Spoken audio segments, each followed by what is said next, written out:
Fever hospital में Hyderabad city Congress president minorities department आली जनाब वलीउल्लाह समीर साहब की सदारत में तेलंगाना प्रदेश कांग्रेस कमेटी के सेक्रेटरी आली जनाब साजिद शरीफ साहब, हम तमाम लोग हमारी टीम के साथ आके फ्रूट डिस्ट्रीब्यूशन ये फीवर हॉस्पिटल में जो भी डेंगू पेशेंट्स है, मलेरिया पेशेंट्स है, जो भी वायरल फीवर के तरफ से जो परेशान हैं, उन पेशेंट्स को हम लोग जो है ना फ्रूट डिस्ट्रीब्यूशन किया। इसके साथ साथ उन्हें फाइनेंशियल असिस्टेंस भी कुछ हमारे से जो हो सकता है हम हमारे तरफ से उसके अंदर करें। जो डेंगू पेशेंट्स को ज़रा ज़्यादा से ज़्यादा करे, जो कमज़ोर पेशेंट है, जो यानी बुखार से, उनको भी जिस दवाएं के लिए जो भी पैसे हो सकते अली जनाब वलीउल्लाह समीर साहब की तरफ से दिए। 1 जनवरी से आज तक यानी मतलब अगस्त 20 तक अगर हम देखते हैं, जितने पेशेंट्स मलेरिया पेशेंट्स है, उस मलेरिया पेशेंट से ज़्यादा डेंगू पेशेंट्स डेथ हुए। पूरे तेलंगाना में अगर हम देखते हैं तो 1687 डेंगू पेशेंट्स आज जो है इसके अंदर डिटेक्ट हुए। ये ट्रीटमेंट इतना महंगा है कि अगर ये ट्रीटमेंट अगर कोई मिनिमम शुरुआत करना है तो 30,000 रुपये की इसकी मिनिमम खर्चा है। इसके अलावा अगर ये ट्रीटमेंट अगर पॉजिटिव निकलता है, यानी मतलब डेंगू अगर पॉजिटिव निकलता है तो हॉस्पिटलाइज होते तो प्राइवेट हॉस्पिटल्स के अंदर इसको 5,000 से 5 लाख रुपए तक का खर्चा है।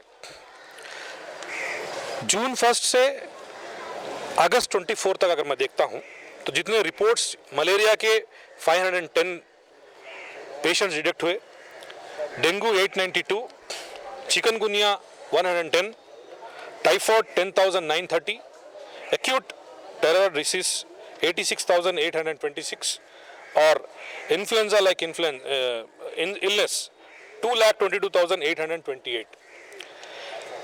ये जितनी फीवर आज जो चल रहा है, जो वायरल फीवर चल रहा है, इस फीवर में अगर हम पूरा देखते हैं तो 12% डेंगू पेशेंट्स इसमें पॉजिटिव निकले।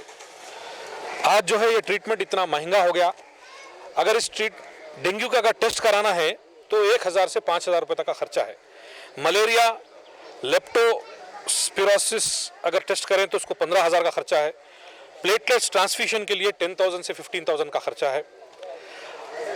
आज जीएचएमसी और स्टेट गवर्नमेंट इसके ऊपर कंप्लीटली फेल्यूर है।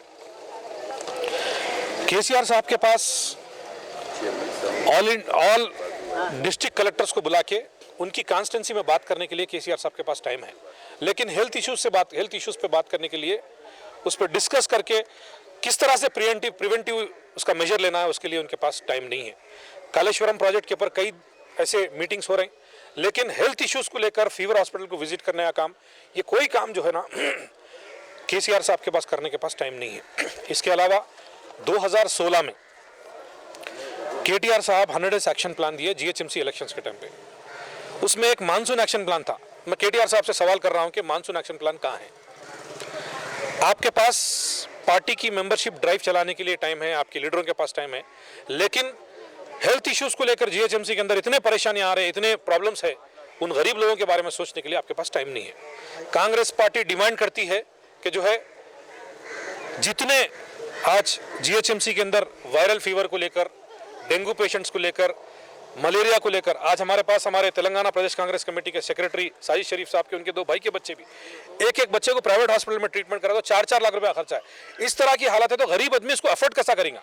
तो ये मैं गवर्नमेंट से डिमांड करता हूं कि जो है इनको आरोग्यश्री के जरिए सपोर्ट करो, या गवर्नमेंट हॉस्पिटल में तो पूरी फैसिलिटीज है नहीं, प्राइवेट हॉस्पिटल में जा रहे तो उनको रियम्बर्समेंट करके उनकी मदद करना, मैं कांग्रेस पार्टी जो है ना ये चीज़ों के लिए डिमांड करती है।